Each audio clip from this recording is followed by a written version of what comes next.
Once two lifelong friends graced a buddy read of the Witcher series by Andrzej Sapkowski.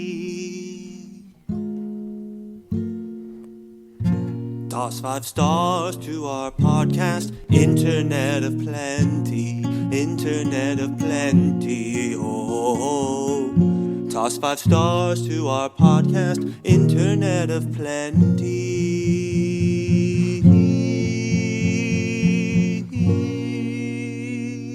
Hello, everybody. Welcome. You're hearing the just absolutely beautiful voice of Charles before he was waging this battle with allergies that he's waging right now. So if this is your first time tuning into the podcast, know that just wonderful intro that Charles recorded is what represents his true podcaster's voice. Thank you for that disclaimer at the top. Welcome everybody to the Friends Talking Fantasy Podcast. My name is Charles and I'm waiting for my allergy medicine to kick in. Just took a bunch of it before recording. And with me, as always, my lifelong friend and co-host Dylan. I'm ready to talk some fantasy with my friend Charles. I'm ready to talk some fantasy with my friend as well. And today is a special day because we are, if you couldn't tell from the intro, continuing our discussion of The Witcher.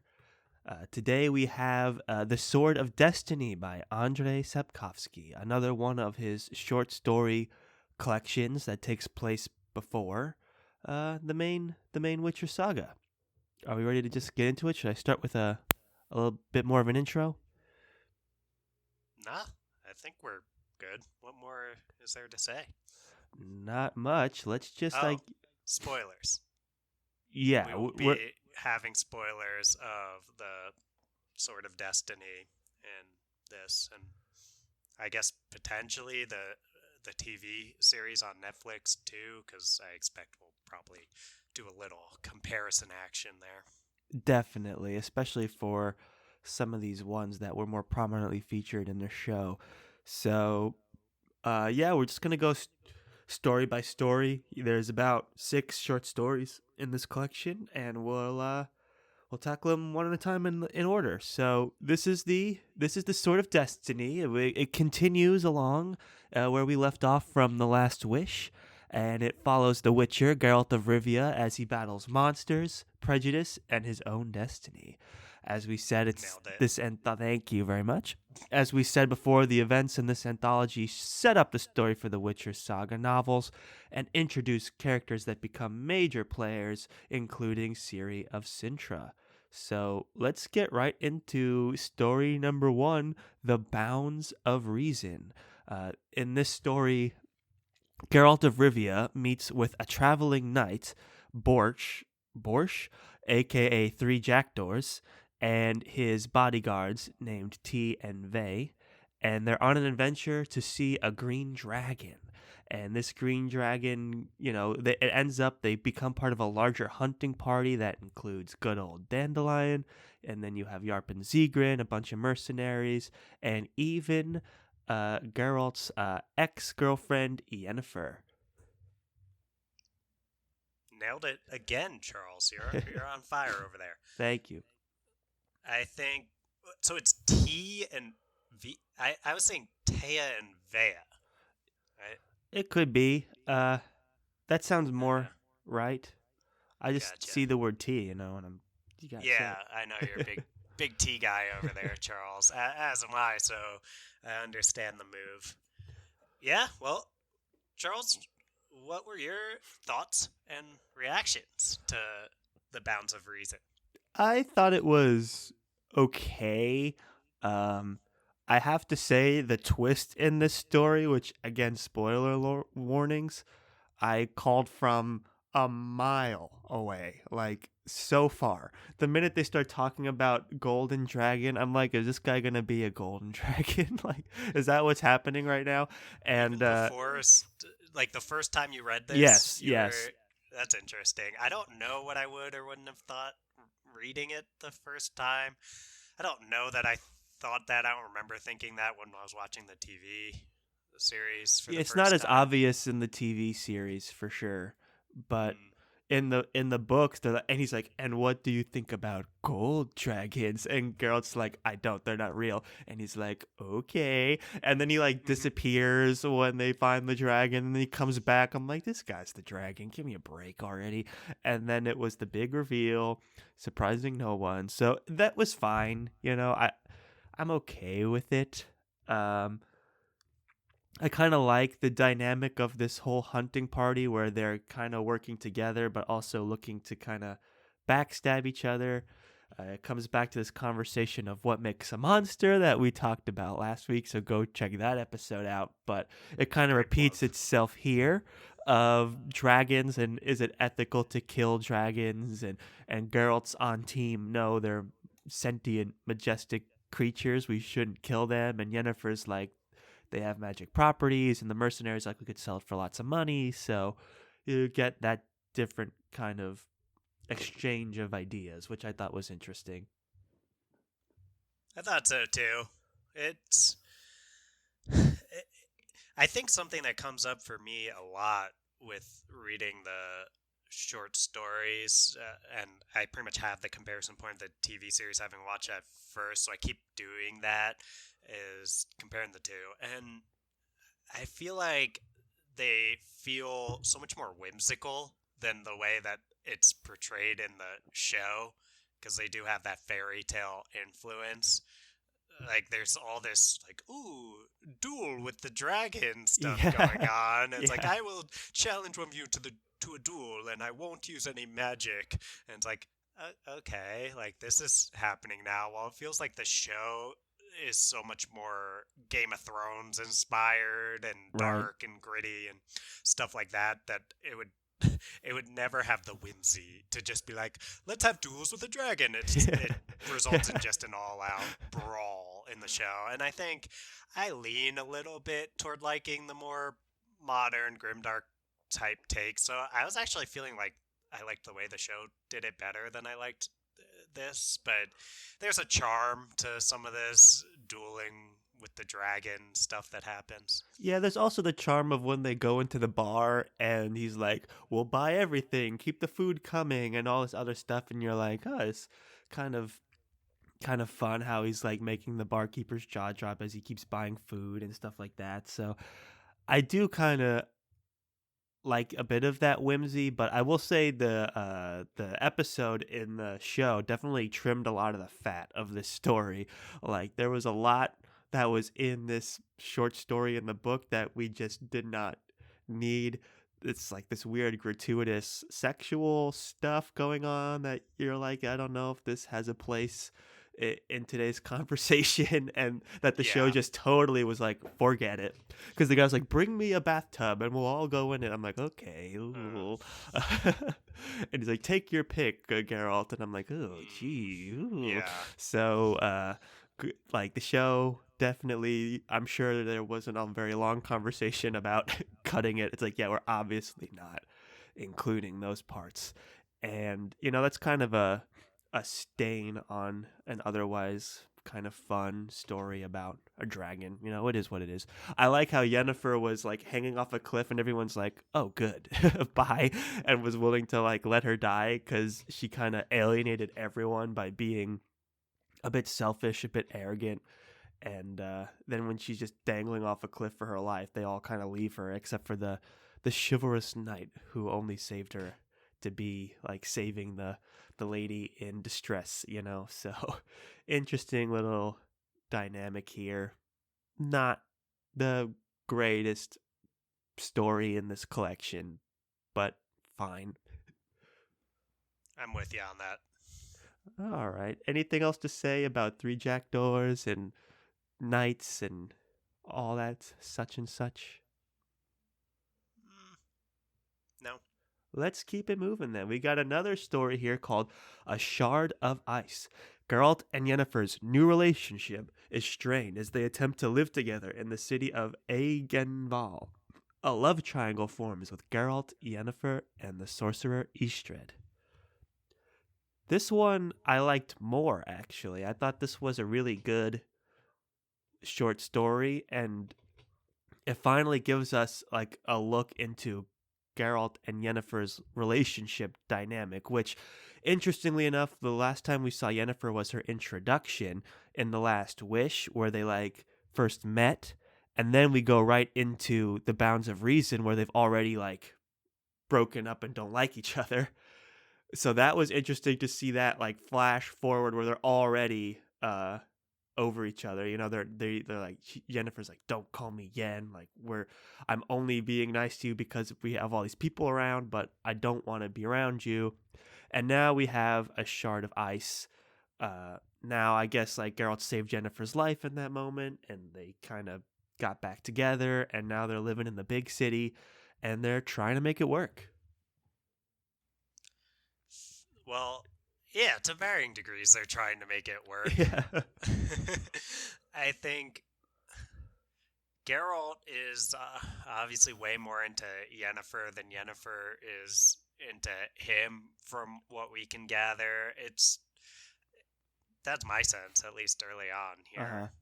That's fair. You're, yeah, I'm getting some looks in the Zoom chat from Charles, so I'm curious I'm to. thinking about it because I believe you, but you know, I think this story. What I like about this story in particular is that it kind of sheds some insight into why Yennefer's not committing as much as you would expect her to, because she clearly is in love with Geralt. But what I liked about this story was there's this moment where they're together, right? And Geralt's kind of discovered that Yennefer is two-timing him a bit with Istrid, and he confronts her about it. And then they have this really interesting kind of parallel dynamic where Geralt's kind of self-deprecating. He's like, "Oh, I was mutated when I became a Witcher, and I'm not capable of feeling." Right? He calls himself a mutant. And then Yennefer also has a similar background where she's like, "You sacrifice everything to become a sorcerer," and then she kind of says she feels like the Snow Queen, right, which is the name of the city, right? The city's Mhm. named after this Snow Queen, and the shards of ice is kind of her wake, where she these shards of ice kind of infatuate people with her, and it's this like one-sided thing, and it's kind of almost like destructive in its nature.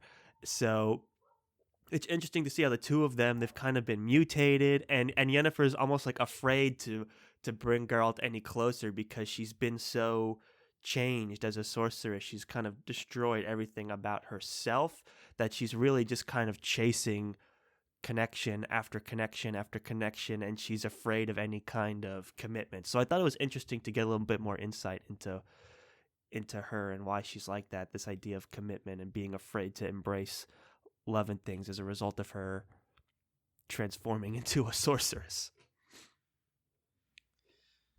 That's well said, Charles. I think Thank you. you're selling me a little bit more on this story than maybe I was before. I got a little distracted and caught up, I think, in this kind of like the two dudes like fighting over a woman where she's Yeah. like, "Oh, you two decide which one of you I'm going to end up with. I don't want to." I mean, Yeah. she does kind of make her own choice, I would say, at the end of this, so there's something to be said for that. But maybe if I gave it a reread, I would be more Yeah. into it and be able For to see sure. more of the value of understanding Yennefer and where she's at psychologically. Because I think I was a little distracted in this one. That's very fair. I will say, for listeners, this is Dylan's first time reading this book and my second time, and this story benefits the most of all the short stories that we've read so far with the reread, because it is kind of distracting, right? You're kind of shocked that there's that scene where Geralt and Istrid are talking in Istrid's library, and they're having this back and forth exchange of wit, and eventually Geralt's like, yeah, well, I slept with Yennefer last night, and then he's like, interesting, I slept with her this morning, and you're like, what is going on? Yeah. And so you're kind of distracted by that, and then they like challenge each other to a duel, and you're for her hand or whatever, and you're like, this is also kind of weird. And Eastrid even has this line because like sorcerers change their appearance, right? And he's like, men like sorcerers change their image to look more prestigious, where sorceresses change their appearance to look more attractive. And you're like, oh man, well, this is all kind of Yeah. distracting and out of touch with today's way of telling a fantasy story. So really where this story shines is you put all that away. Again, another kind of like taint on an otherwise perfectly good story of Geralt and Yennefer and why they have this will they won't they relationship. Because like I feel like a lot of relationships in fantasy, they're kind of finding ways to not be together, and it comes across that way with Geralt and Yennefer occasionally, where it's like they just decide they hate each other at this moment. So to try and analyze this conversation a little more and figure out exactly why it is they can't commit to each other is the most interesting thing about the story. That's fair, Charles. I mean, I will say this kind of reminded me of that scene in The Office, where I guess this is very light spoilers for The Office, like the NBC sitcom, if people care about you know the one I'm talking about, I guess. where Dwight and Andy duel over Angela. I like could not get that out of my head when this was happening, Oh, and that is that a scene very in The Office similar is relationship so dynamic, I silly. would say. It's like that scene in The Office is so funny. So I was like, that was in my head while I'm trying to actually ingest this story. So I appreciate that you have the deeper analysis of this. I'll say that the a thing that stuck out to me, and I feel like this lays the groundwork for a lot of the things that come up for Geralt later on, is that conversation that Geralt and Istrid have where Istrid is like, Geralt, you can't feel emotions. Anything that you are sensing is an emotion is more of a like it's like a memory of what an emotion should be like or what emotion you should be feeling here, but you can't Hmm. actually feel it. And Geralt, something I really like about Geralt is when people say things like that to him, he's not just like lashing back out. He's kind of like, is that true? And he actually reflects and introspects about those things. And at times he seems to at least toy with the idea that his like feelings for Yennefer and all that kind of stuff aren't actually real emotions. And he deals with that later on in some of these other stories we'll get to too. That's true. And Yennefer also kind of feels that way. You know, she compares herself to the Snow Queen, right? It's like, do people just like me because I have magic, right? And that kind of pulls people in. They don't like me. They like the magical aura that, like, I'm attracting people because I'm dangerous and magical and whatever, which is interesting. But one of the things that I wanted to ask you, and what you just said reminded me of it, is does Geralt have feelings? And can Geralt feel human feelings? And everyone tells him he can't, and sometimes he's very insecure about it, but I'm on the fence. I feel like he obviously does. And I feel like this idea of the Sword of Destiny as a whole, when we get into more of these stories and more into the theme of the overall anthology, is kind of him accepting that there's more to him than he's willing to believe as a witcher, right? It's not as simple as you're totally sterile of emotion. There's definitely something more going on here with you, and this is kind of an introduction to that. So does Geralt have feelings? I would say he does. I'm not sure. It's kind of weird how they like definitively say witchers don't, but yet he feels all the time. So interesting. It seems like he does. I feel like I could be wrong about this. I wasn't keeping an eye on this as I was reading through, but Sapkowski and the English translator that we're reading from are pretty deliberate in not throwing in lines like Geralt felt a pang of anxiety at this thing that happened. It's Right. possible. I'm sure any huge Witcher fans like feel free to reach out and let us know. Hey, there's actually this line on this page, but In I something don't more, he does remember. feel if fear, if you remember. Mm, But that's that's all the way at the interesting. end of this book, right? And it's at a very, very pivotal moment at the Yes, end he of the does. book where she's like, where Destiny, You're right. he meets Destiny, and Hmm. he's looking for Yennefer's name, and he's afraid to read the last name, and she's like, "You're afraid, aren't you?" And he's like, "Yeah." So, but that's You're all the way right. at the end of this book.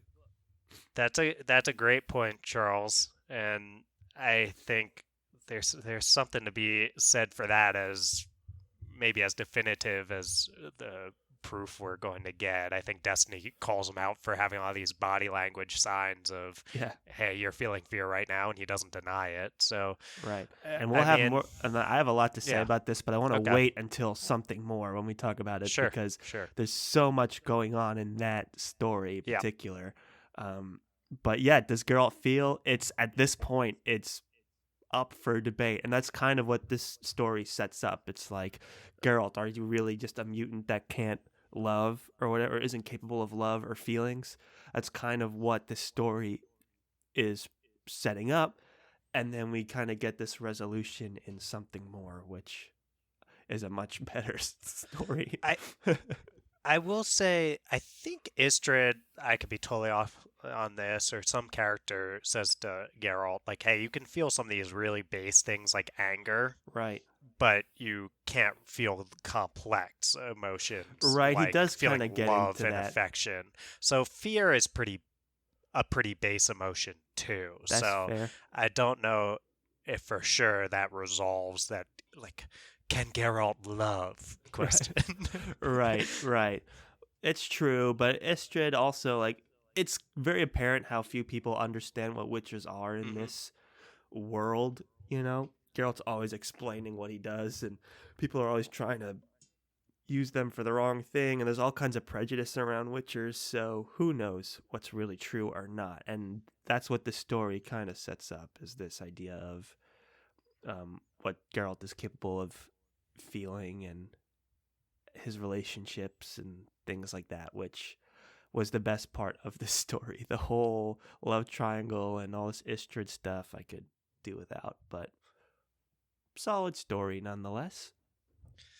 Yep. And And, shout out to show fans who get to see Istrid as an actual character outside of this one story. It was when I didn't recognize the name, but I was like, "Oh, is this the guy from the show who she is has this history with?" And right, I from googled back it. I was before like, she even transformed, right? "Yeah. She has these encounters with him, right? Through the Hmm. portals. That's him? Yeah, that's That's what I him." always suspected.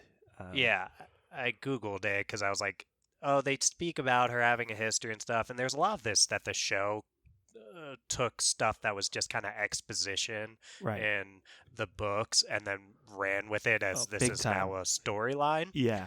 and that is definitely one of them. And I think that's something I gained a lot of appreciation for the show actually reading this book, especially because I was like, oh wow, they took a lot of these almost throwaway lines and created really compelling stories based on them. Oh And then yeah. when you could encounter Istrid related stuff in the show later on, you get a lot more of the like ex- you have a lot more experience that gives you that understanding why Yennefer has such complex feelings toward Istrid. Here it's kind of just like, oh yeah, we've got a history, and he just represents that in this one story. But you get to actually see Yennefer go through it in the show. So that was cool. That is cool. And it's also interesting that Bounds of Reason was in the show and Shard of Ice is not. So I think they invested the time in introducing Istrid and getting more of that relationship built so that it's much more of a love triangle when all three of them are in the same room, you know? So I'm sure we'll be seeing more of Istrid and Geralt and Yennefer in the upcoming season of the show. For sure, Charles. And I think something the show did really well that we're noting here is develop stronger female characters, or at Yep. least give us the time with those female characters to see them develop. And I think that they benefited a lot from letting that kind of Yennefer's difficulty deciding between Geralt and Istrid in the short stories is about Geralt, Right. but Yennefer deciding between Geralt and Istrid in the shows, I mean, Has the is to potential. some extent and will be, I think, about Yennefer. And I think that's an improvement. For sure. Very well said. The show definitely is investing in multiple characters, right? We've gotten the origins and motivations and things of Ciri and Yennefer as well as Geralt, and we're not just getting kind of exposition dumps as to what happened to everybody. It's all kind of, the show is taking those exposition moments, like you said, and building out these character driven moments, which benefits the show greatly, and I'm sure will pay off in season 2 as we get more of these stories that are, more complicated with relationships. We having that backstory will make it so much better for us as the audience. So for sure. The next story, which is probably the most inconsequential story of them all, is Eternal Flame. Story number 3, where Geralt and Dandelion visit the big city of Novigrad and find themselves in the middle of a wild chase for the shape-shifting Doppler known as Dudu, impersonating a halfling merchant named Dante Biebervelt, all while avoiding Chapelle, the head of the city's ruthless secret police.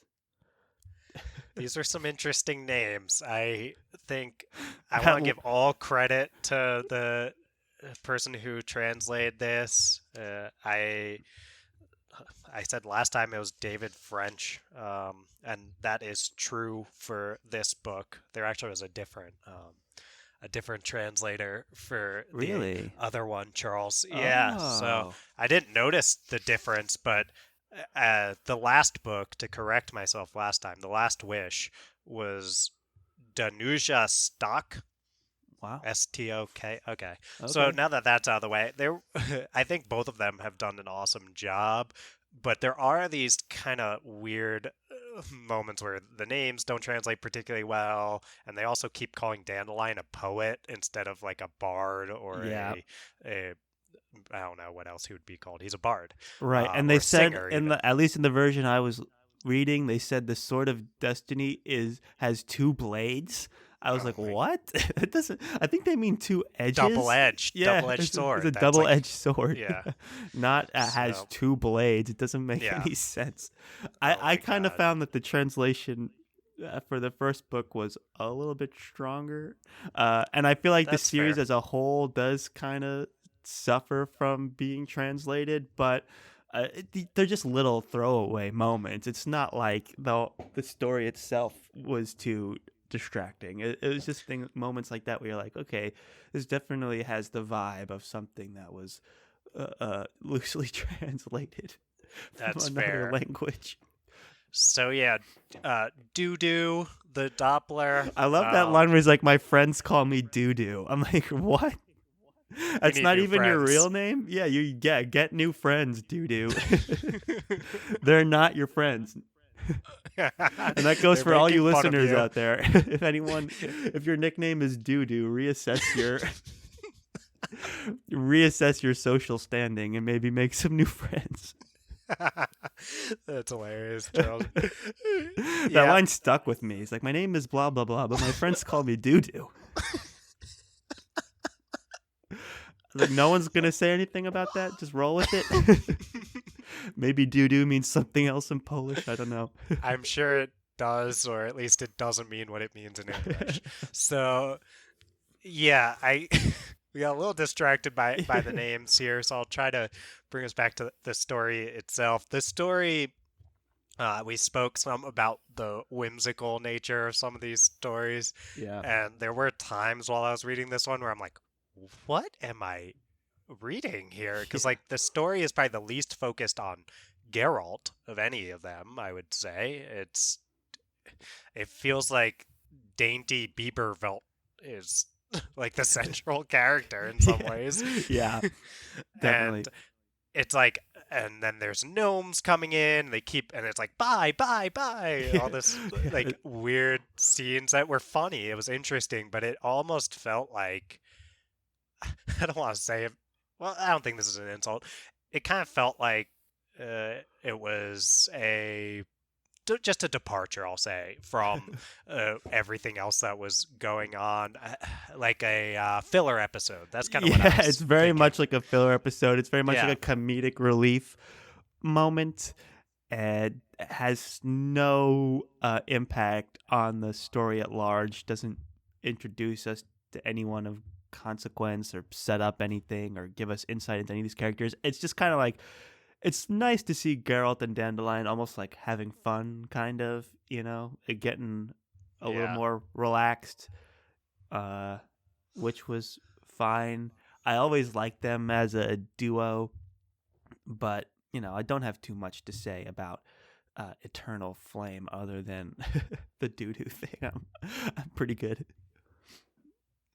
Yeah, I think I'm willing to move on then All too. right, a fun little side story, a little bit of comedic Oh, relief, oh, and it, Charles, my yes, last bit is that I think this is another thing where there's a Doppler in the short stories here, and obviously doesn't have much impact big picture, and a thing that the show ran with and seems to be a pretty central part of the show. So yeah. that's another interesting thing that I just noted there. Yes, the Nilfgaardians used Dopplers for espionage, which is interesting. And then in this, it was just used to, I don't know what, to buy to buy stocks in things, futures on string and yarn and all kinds of other stuff. So very interesting. Um, Not too much weight to it. So we'll move right along to give ourselves more time for some of these meatier stories here. Uh, a Little Sacrifice. This is another little Geralt Dandelion duo. They are attempting to earn some money by working for the cheap and stubborn Duke Aglaval. And while working for the Duke, they meet characters such as Sheenats the Mermaid and Essie the Bard. This was an interesting story, Charles. I'll Mm, say that this had some of the highest highs and lowest lows, I felt like, of the of the short stories. Like some really interesting conversations that continue the does Geralt have emotions bit right. are in this between Essie and or Little Eye, not to Yeah, be confused with Little Finger. definitely not. The yeah, those conversations where she's kind of telling him, "Hey, you're really sensitive," and he's like, "No, I'm a mutant. I can't feel anything." Those were, I think, really interesting to read. And then there's some of these low moments again with a female character where she's just like, "I love you" for no reason, and I knew it the moment I saw you, and I guess makes sense when you're fairy tale inspired, but just has not aged super well. And I was like, like I don't know. It aged better than some of these other moments in the earlier stories, for sure. But like you said, it's drawn on these fairy tales, right? It's just kind of a subversion of the fairy tale where it's like she falls in love immediately, but it's one-sided. And then you have what I consider another one of those highest highs, which is the ending of this story and Essie's kind of fate in this whole thing. I thought was really well written by Andrzej Sapkowski. This idea of like they had this fleeting moment, this idea of like this little sacrifice, and they keep saying it over and over again, and it means different things to every character in this short story. Andre likes to do this where he says the same thing over and over again, like with Shard of Ice. It's like, truth is a shard of ice, love is a shard of ice, you're a shard of ice, she's a shard of ice. So it's like, okay, well, okay. Everybody gets a shard of Yeah, ice. everyone's a shard of ice. So it's like I kind of feel like that coming into this one, where it's like everyone has to sacrifice a little bit, but it is kind of an interesting insight into relationships. You have the Duke and you have Shinats the mermaid, and the idea of this little sacrifice of like, he's got to show me that he's interested. He's infatuated with me, but he's not like putting in any of the effort to actually connect or show his love beyond just infatuation. And then you have Geralt and Essie, where Essie is, again, it's another one-sided relationship, and this idea of this little sacrifice of like, okay, we'll have this moment. Geralt's like, am I taking advantage of the situation? Do I even care at all? And he's got this, he's weighing the decision of to pursue a relationship with Essie or not in his mind, and it's all around the idea of like, who's going to put in that little sacrifice in order to make this thing work. And just a interesting little short story idea here. Not too deep or developed, I don't think, compared to some of these other ones, but still brings up some interesting conversations. Well, we'll see if it does, Charles, because we're having one right now. So Yeah. we'll see how interesting this does or does not get. Yeah, I'll say that it brings up some stuff about this, like when you just can't get a certain person out of your head for whatever reason, and even like because probably before she just professed her love to Geralt for what didn't seem like a lot of reasons. I was like, I don't know, like Lil Eye seems like a nice person, like interesting, has a cool career. Like Right. they're having some witty banter. Or she's willing to call him out on his crap, and I was kind of like, I don't know, like I kind of was team Essie for a bit.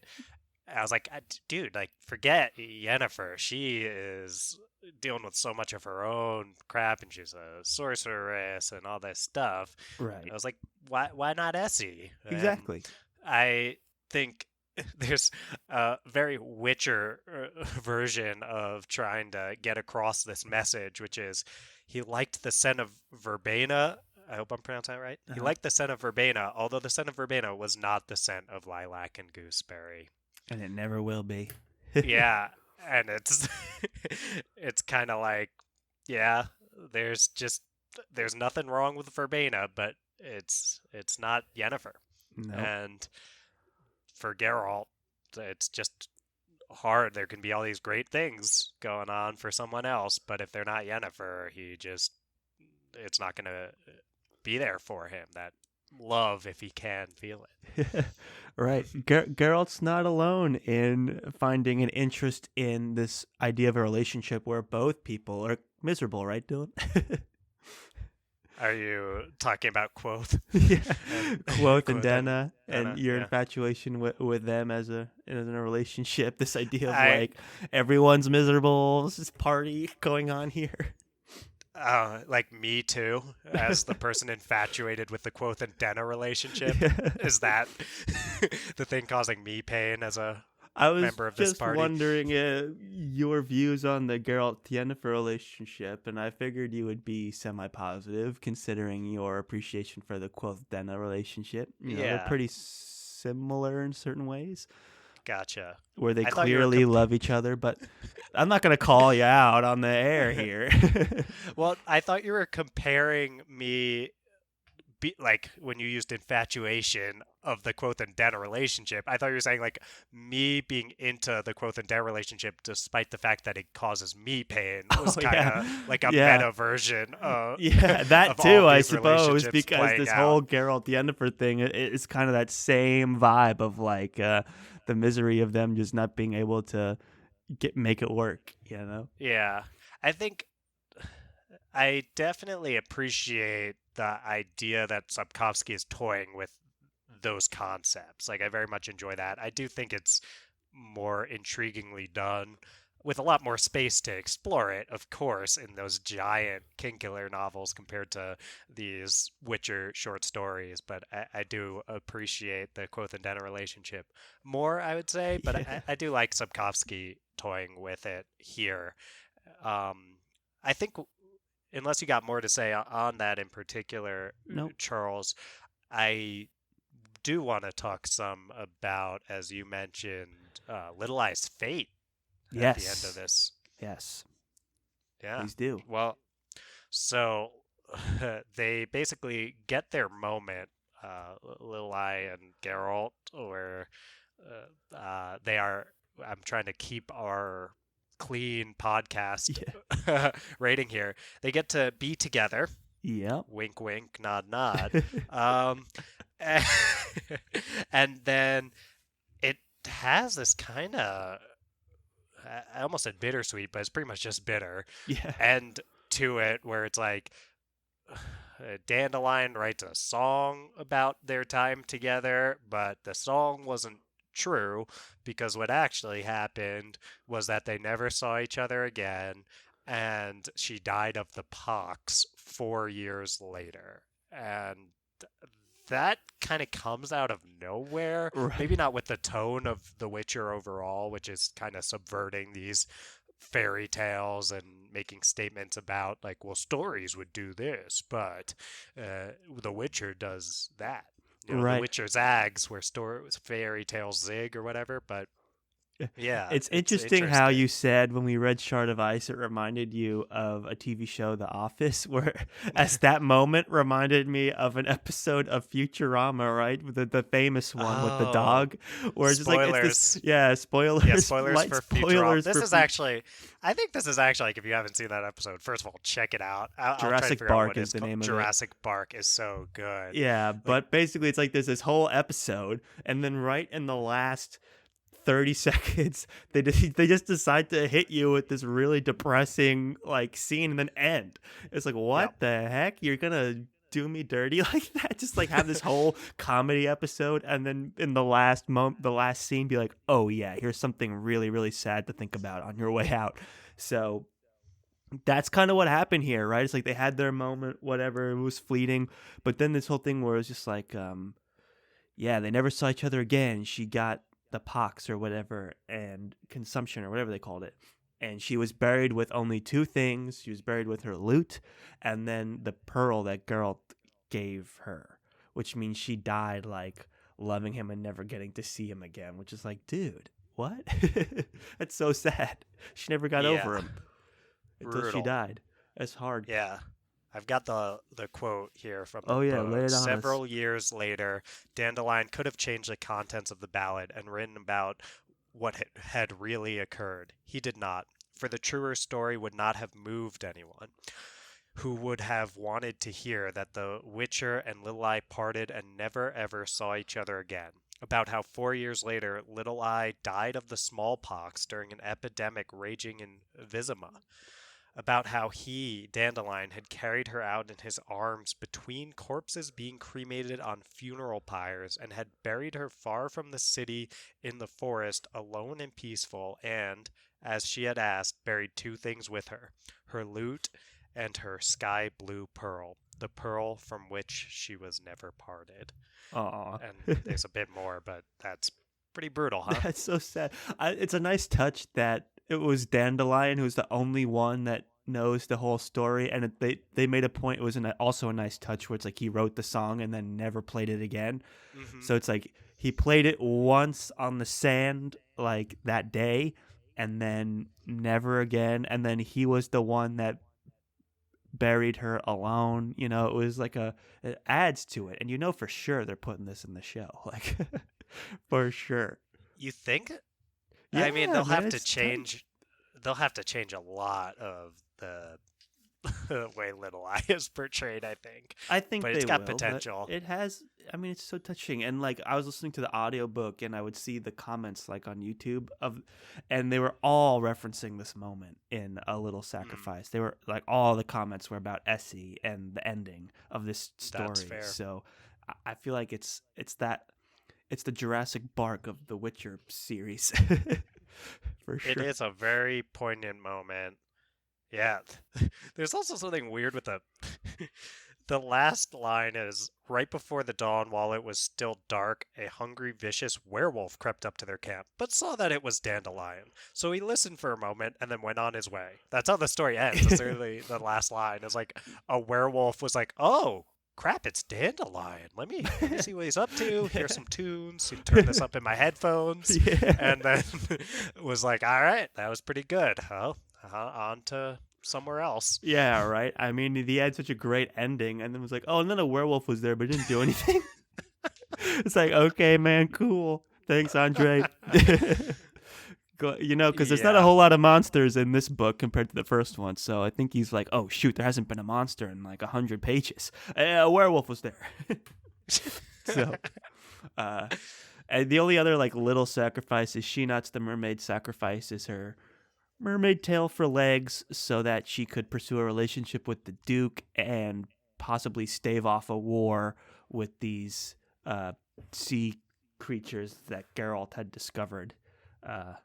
That had like a gateway to a door to an underwater kingdom, right? So I think the idea of the little sacrifice for Sheenats is like, one, she sacrificed her legs to be in a relationship with the Duke, but I also think she kind of sacrificed her independence to stave off a war, kind of a thing. So this is the only other piece of the story that happened before we move on. It's kind of interesting, I guess. That's the parallel that we had going on the whole time. Yep. So that's a little sacrifice. Anything else before we move on? Let's move on, Charles. All right, we are moving on to the titular short story, Sword of Destiny. Geralt heads to Brokilon, the last forest, to deliver a message to the Queen of the Dryads, Lady Aithne, from King Venslav. During his mission, Geralt meets a young princess named Ciri. This is it. It's happening, Charles. This is our first exposure to Ciri in the books at all. That's which right. is very, very discrepant from the way Ciri is portrayed in the show, where she's clearly a main character from the first episode. Correct. And yeah, it's interesting that how she is portrayed is very different. She's a lot younger, I think, from what I can gather. It's like she's no more than 10 at this time in the short story. Right. And in the show, you have to think she's in her teens. And then yeah, she's quite literally a snot-nosed brat. Yeah. There's a lot of mention to the fact that her nose is running a lot. Right. And I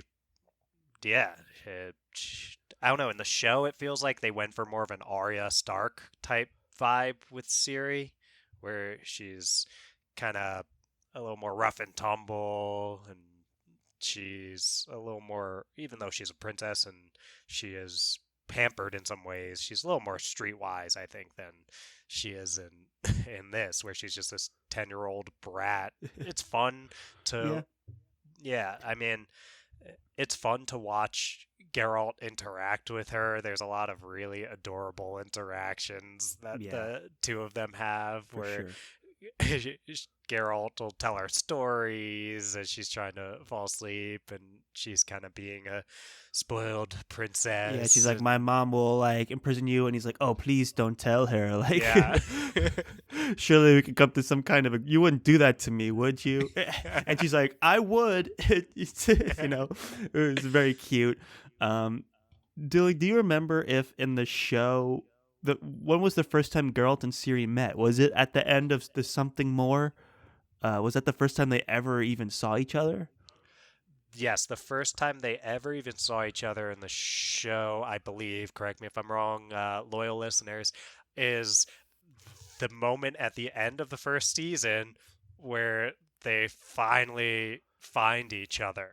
Right. But it's very different, obviously, in the books. Right. I mean, that scene happens in both mediums, but I kind of like that they get this little moment years before to meet each other and have a bit of history, so that they do actually know who they are by looking at each other, you know? So that's kind of what I like most about this story. Geralt finally meets his destiny, right? He pieces together after a few days that Ciri is the princess of Sintra and is the child of destiny. And then he's like, peace, and leaves, you know, which I thought was really interesting. And that's kind of what this whole book is about, of Geralt facing his destiny. And he's always kind of running away from it, and he and we find out more in the next story, but he's been kind of walking. He has no interest in Siri. He's trying to keep her away and doesn't want to get involved in all these other things. And Siri kind of finds a way into his life and into his heart a little bit in this, like you said, those moments where they were like talking to each other were pretty endearing, I thought. And it's an interesting introduction to Siri. There are benefits to the show of getting to see her in Sintra during the attack, escaping and all that, but I like that we do get this even earlier moment where they do get to meet each other and have a history before by destiny brings them together again in that ending moment. Charles, I'm impressed you made it through that whole time without doing your classic lamenting that we see Queen Calanthe fall out the window like 3 times. It came to my mind. I was like, yeah, I'm glad we don't get that side of Calanthe in this book, But yeah, I'll say the short stories I think do a better job than the show in driving home this you can't run away from destiny aspect, where in the show you know it's a thing, and Destiny will of course conspire to put Ciri and Geralt together, but in the books you get to have this kind of like Geralt can go about trying to live his life and Ciri's just gonna keep popping up. Yes. And it's even, I guess we'll cover how kind of the nail in the Destiny coffin that happens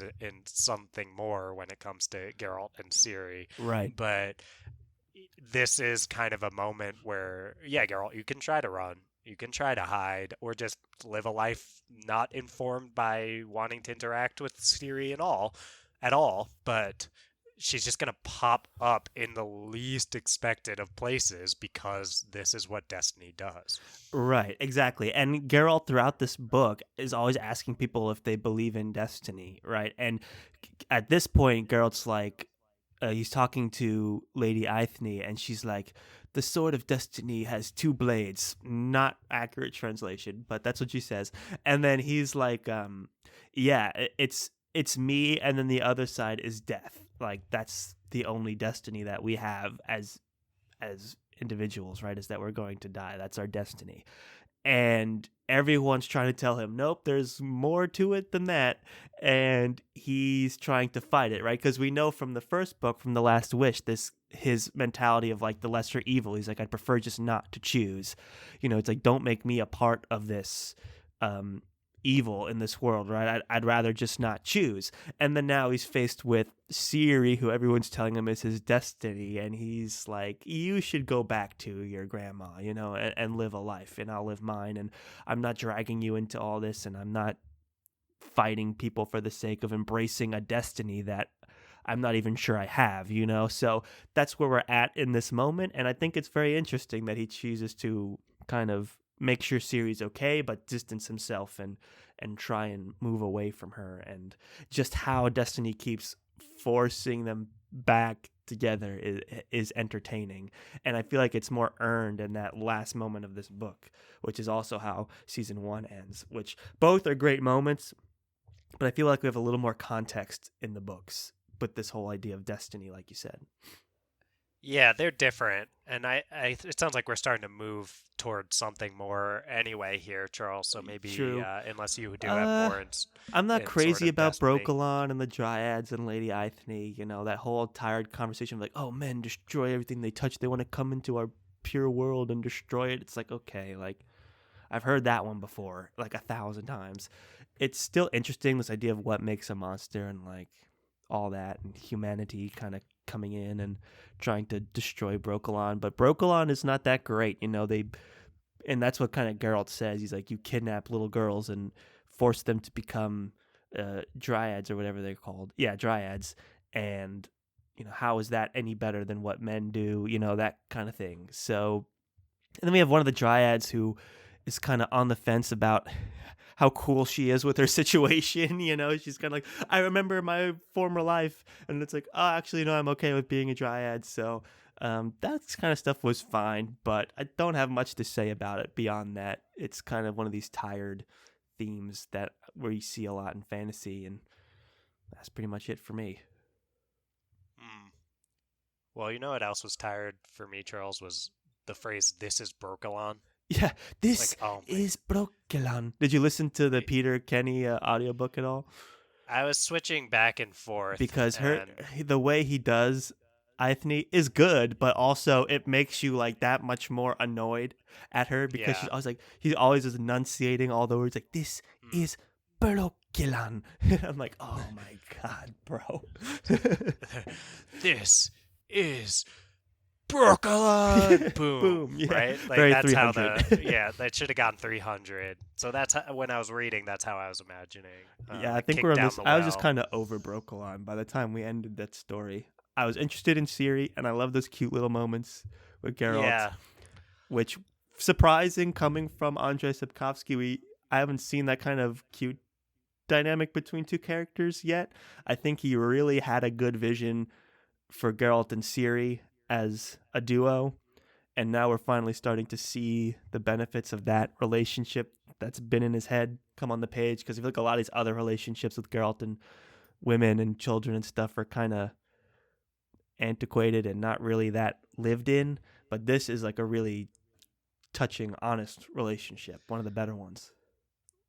100% agree. I kept thinking this is so adorable. And Yeah. I think that they're going to miss a little of that in the show when those two start interacting just because they did age up Yeah, Siri. and So, like, Ciri's Geralt already can't. kind of like grown up Yeah, in so many ways from yeah, the siege of Sintra and all that. So, yeah, for sure. Well, we'll see. I mean, they're both really talented actors, so yeah. But I just think it wouldn't be sensible to like make Geralt interact with her in the way that Geralt is interacting with 10-year-old Siri in the books. It'd be like super condescending and patronizing. I'm right. sure they'll have a great dynamic because, like you said, two great actors, Hmm. and I'm looking forward to what they do decide to do there.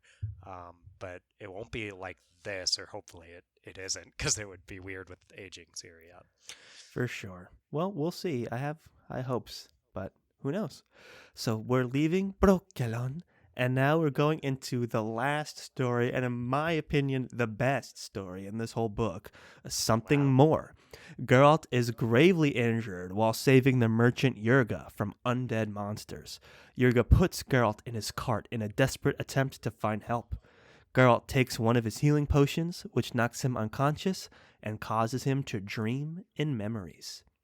So, interesting setup to this story. We finally get a monster battle, so that was exciting. It was entertaining to watch him take the potions and where from the perspective of Yurga, and Geralt's like, go away and hide, don't come out. Because he doesn't want to see him like taking all the potions, because we know he gets all kind of freaky looking when he takes the potions, and it's super dangerous and all that. So that was fun. We got a nice little battle, and then he's gravely injured. We've been here before with the beginning of The Last Wish, right? And now he's recovering, right? He's riding in the back of this merchant wagon. Who knows where Jurgis taking him to get help, to take him home, whatever.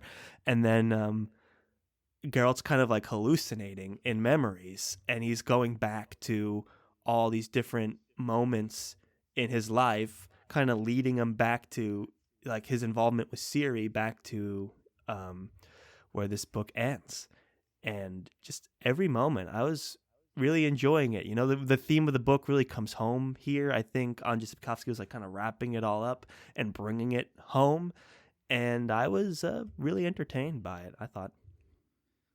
I was entertained by it too, Charles, and I think you did a great job of pointing out how this kind of ties it all together by taking a similar format to the first book in terms of I'm injured and I'm having all these memories. So Right. it's kind of this like frame story with the even shorter short Yeah. stories mixed in. So that Right. that does Andre's make it all feel over the like place with his writing order and chronology and all this stuff. So confusing. yeah.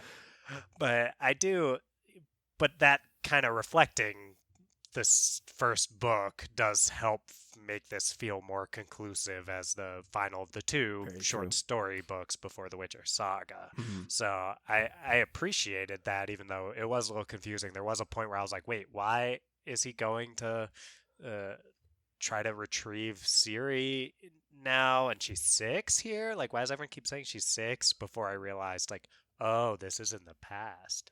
Right, Gotcha. right. He's bouncing Like, all over the place, kind of like what the show does. But um, we get this little moment at this like harvest festival with Geralt and Yennefer, and they kind of reconnect, and but still agree to not be together. Which you're like, okay, mhm. whatever. We're caught up to date with Yennefer, I guess.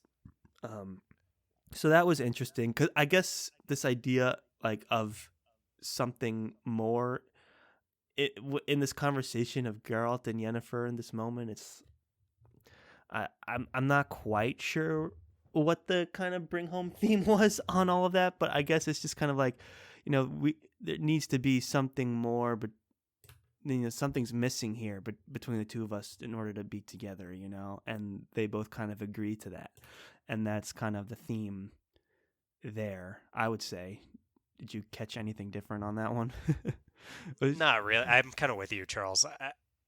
I don't think this is one This is another thing. where Like Andrzej like Sapkowski always writes in, it's like it's you need something more. I'm like, what are you talking about? You can't just say it over and over in every different situation in hopes of finding yeah. meaning in it. Like, oh, truth's a shard of ice. Love's a shard of ice. You need something more. He needs something more. It's like, okay. I get it in most, but I feel like I'm kind of reaching for this one.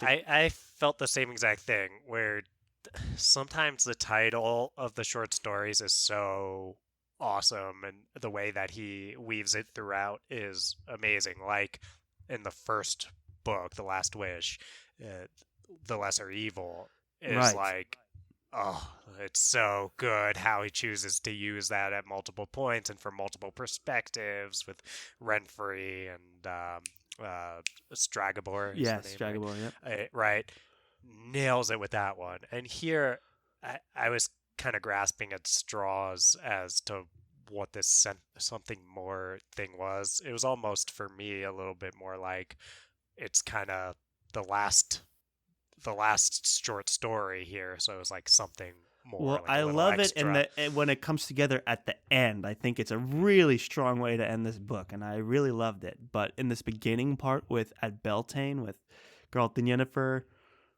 whatever. Um, then we move on to Geralt visiting Sintra. He visits Calanthe, and Calanthe again trying to test fate and destiny. I like Calanthe so much. She's willing to kind of take on destiny as an enemy, to try and force the situation. You can't fault her for trying. Very admirable. One of my favorite characters in that respect. And she's like, choose which one is Ciri, and then that will be the one you'll take. And he's like, none of these are Ciri. You wouldn't put Ciri out here. This is obviously a trap. And so they had that nice little back and forth. But she did put Siri out there, Charles. They kind of renege on that. I know that conversation happens, but I am pretty confident they point out that among the group of boys, there's one girl, and she kind of like wipes the tears away from a kid that falls or something like that. And Siri, I think that's Siri, um, and I think that they kind of backtrack on that conversation where Geralt's like, she's not out there, and Well, Geralt's calling her a boy this whole time, also. So that's another thing that happens where originally I thought it was a translation mistake that they kept saying boy. And then I was like, oh, it's on purpose because Pavetta's playing it. Oh, no, not Pavetta. Oh, shoot. What's her name? Siri. No, Calanthe. Oh, Calanthe's Calanthe. playing it cool, right? Where Yeah. Geralt's assuming it's a boy, and then she's all like, "Yeah, right. I'm not gonna bother correcting you on that one." So that was kind of interesting. And Geralt says he's like, "I have no intentions to um, take the child. I just wanted to look at the face of destiny and see if I can understand what destiny is and all of that." Um, so that was kind of interesting. It also kind of gives us a look into how like Geralt views fate and destiny and things like that. So, pretty interesting. We move on to his next uh, vision. Well, not vision, because now we're back in the real world and he's getting healed by a sorceress, which turns out to be Geralt's mother, Vicenna, which I thought was interesting. I like this conversation where they both kind of know who each other are, but they're not acknowledging it at all. And they slowly do start to acknowledge it. It was really well written, really interesting, because you as the reader don't know who Vicenna is. Like, it's written like Geralt already knows who it is, but it hasn't been stated, and we're kind of guessing, like, is this his mom, kind of? Like, that's what's happening here? And it plays out. There's a few touching moments here and there.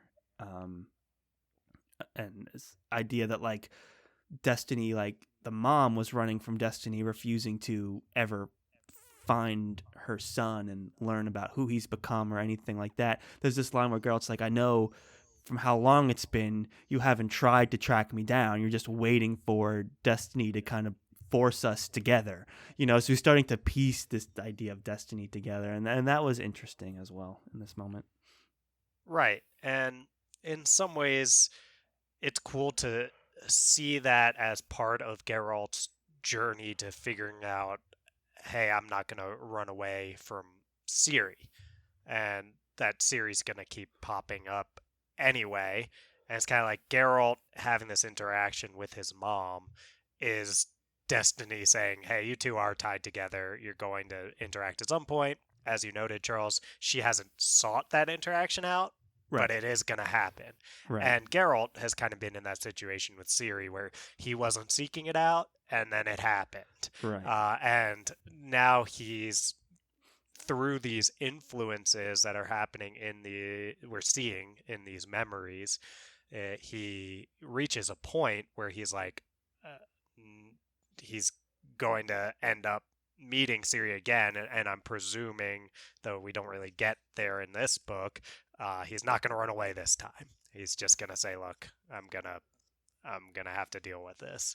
But yeah, we don't really get to Right. You also see get that in the almost short like stories. so true. And you also get this almost like therapy moment for Geralt where he finally gets to kind of give his piece to his mother, like, you didn't give me that name, you didn't raise me, blah blah blah. And like, what they do when they make people witchers. So you see how he's really still kind of suffering from the he's always been self-deprecating when it comes to him being a witcher, and so you finally get to see that pain come out of him when he's talking to his mother. And then there's this nice moment at the end where she was like, I want you to know that I gave you that name, not what's his name that raised him. So that I don't know the name, but I would know it if we said it. But that is a nice touching moment there, and it's cute. It was interesting to see Geralt's mom and all that stuff, I suppose. So was he actually from Rivia? no, He said that he learned to affect a Rivian accent, right. basically. But He's I didn't not know if from that was, Rivia. he was like, I'm Geralt of Rivia. So he's definitely He not. doesn't I know wasn't sure where what she he's was from, saying. so he made Yeah. up a place, and he picked a place that Oh, wouldn't. Rivia's not even real? Rivia's Oh, no. real. Rivia's real, but he made up a country of origin for himself to kind of have more of an identity, and he picked the place strategically as a place that's not too controversial or whatever. So yeah, he's not really from Rivia. He's not from anywhere, and I think that kind of messes with his head a little bit too.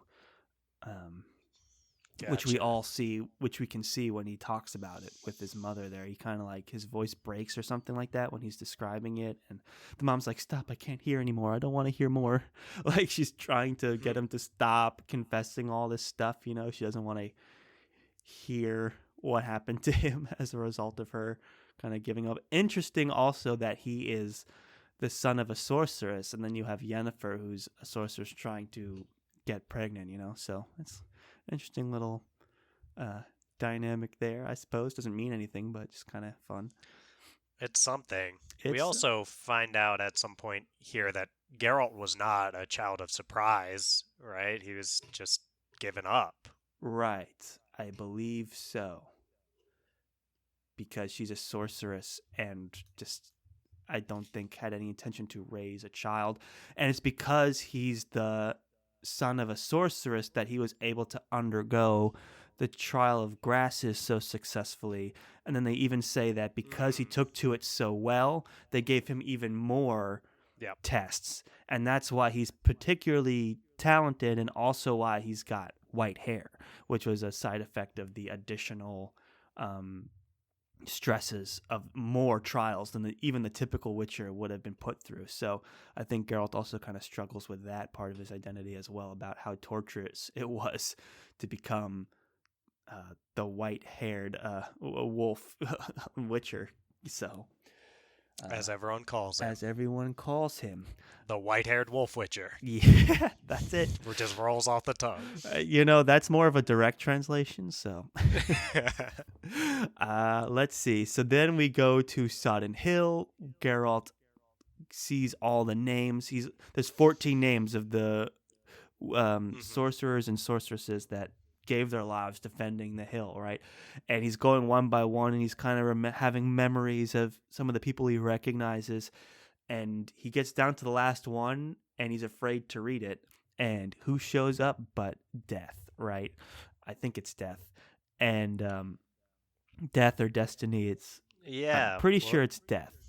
Because it's like, we come back for me, it's like not until the end or whatever. I just take people by the hand was kind of the thing, so they're not alone in that moment. So I think that Death makes more sense than Destiny here, though I don't think it's named.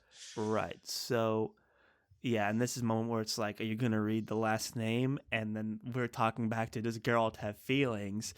And he's like, Death is basically like, you're afraid, aren't you, to read this last name to discover that Yennefer's dead, and you'll be heartbroken because of that.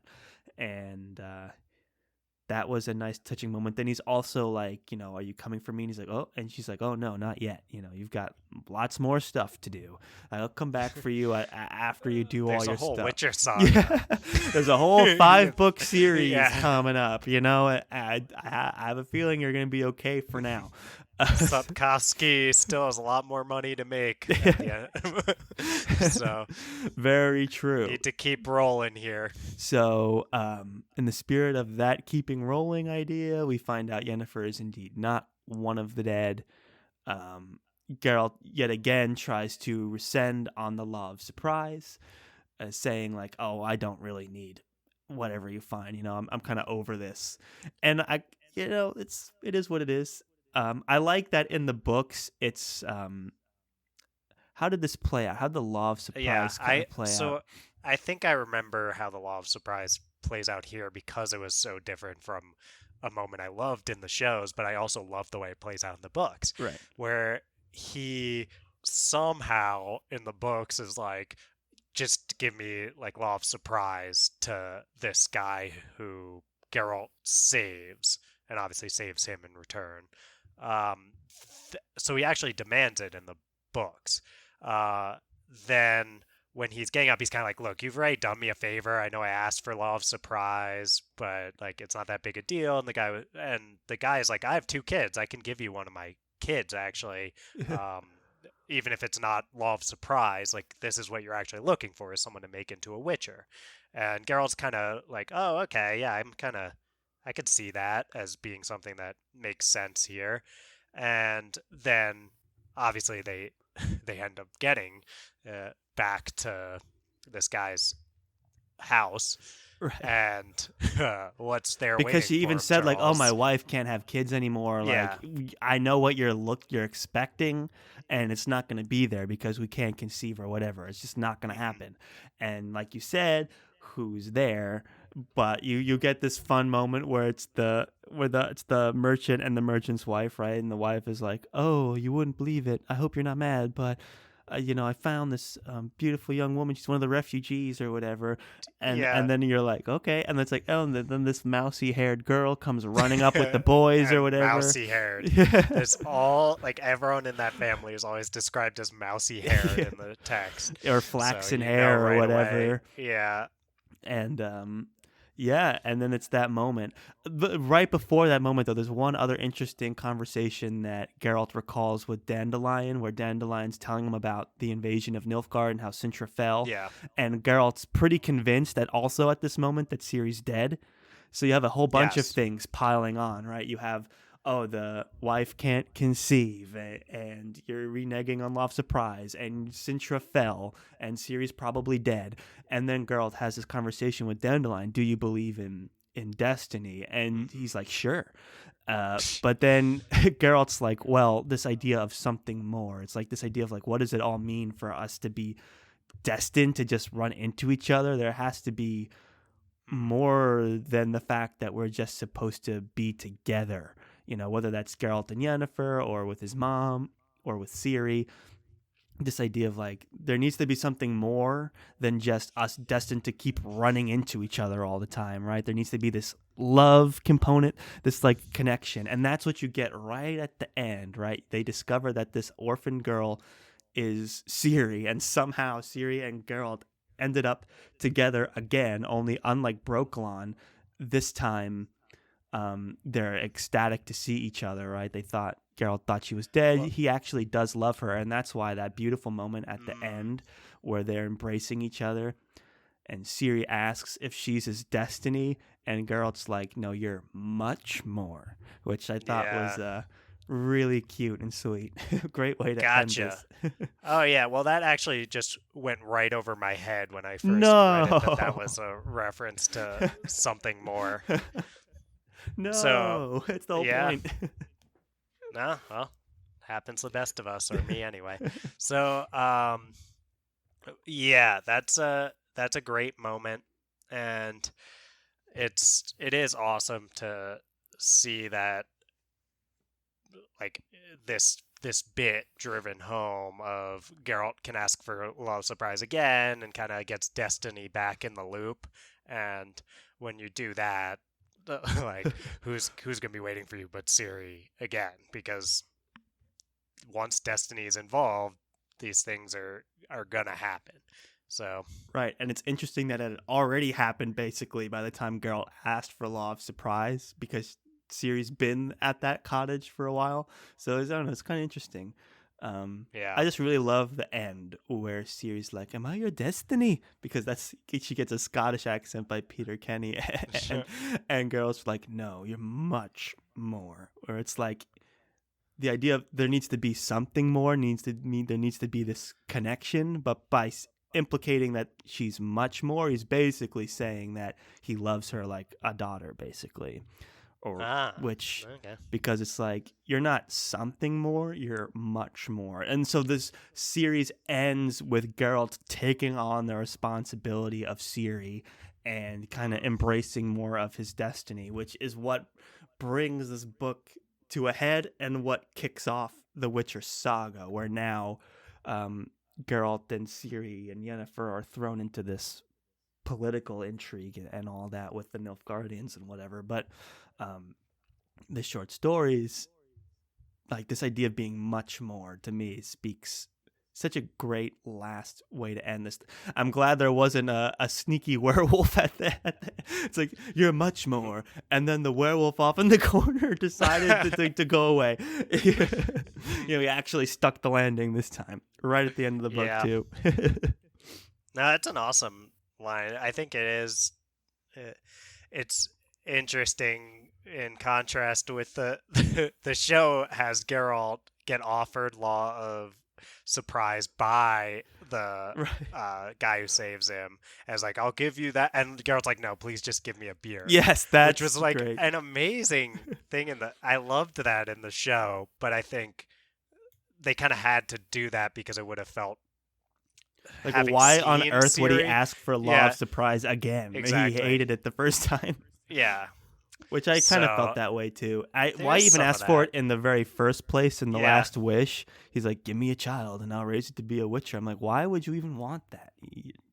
You hate being a witcher. It's like, Yeah. I don't know, but kind of went along with it to get to this point, which is a really Yeah. great moment that now kicks off a whole series that It is a beautiful moment. we may or may not read in the future. We may or may not. Anything else to say before we kick off the outro? Nah. Thanks for listening. What'd you think of y'all. the Witcher series now that we're done? Oh, that's not a question for the fans. It's a question for the fans, but I also wanted to understand what your takeaways were. I really liked it. I'm glad that we read it. I think it's given me a larger appreciation for The Witcher.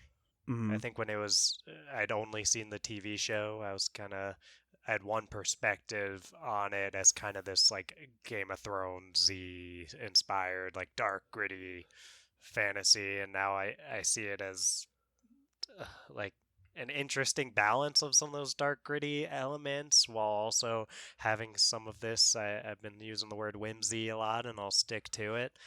Like whimsy to it, and a little more of these. This willingness to just lean into these high fantasy elements, while the show's maybe a little like insecure about those. Yeah. Like it's not willing to just dive all in on Destiny or having just gnomes popping in wearing hats and saying bye, which is probably for the best given our current state, but there's something more to I was gonna the say, Witcher if you series. liked the Witcher TV show and you were looking for something more, you would definitely find a home here. I think what the show is missing that I really like in the books is it's the way it kind of adopts and also subverts the idea of fairy tales and just like folklore and things like that. Like it takes on The Little Mermaid, Beauty and the Beast, like horror stories. It embraces more of those moments in part of its writing, which you don't really, that what makes a monster thing is much more fleshed out in the books than it is in the show. The show is just a really great piece for those three actors, right? Ciri, Geralt, and Yennefer. And like you said, it's more Game of Thrones action, character-driven political intrigue, whereas the show leans a little more on the whimsy, likes to take on some of the more fairy tale. Yeah, that's what I meant to say. I don't know what I actually said, but the books lean more into the whimsy, lean more into the fairy tale roots. You get a lot more of that inspiration you see in the short stories of The Witcher, which I liked diving into it. I liked analyzing it, overanalyzing it maybe in some parts, but I don't know. I like the format of these short stories, and I enjoyed our buddy read of the Witcher collection, the short stories. As did I, Charles. All right. Well, thank you, everyone, for listening to yet another very exciting episode of the Friends Talking Fantasy podcast. We have finished our buddy read of the Witcher short story collections, which means we're moving on to Friends Pitching Fantasy, and then off to Book of the Ancestor by Mark Lawrence, two powerhouse series you are not going to want to miss. Yeah. Won't want to miss those. Where can they find us, buddy? Yeah, they can find us on a lot of social media platforms.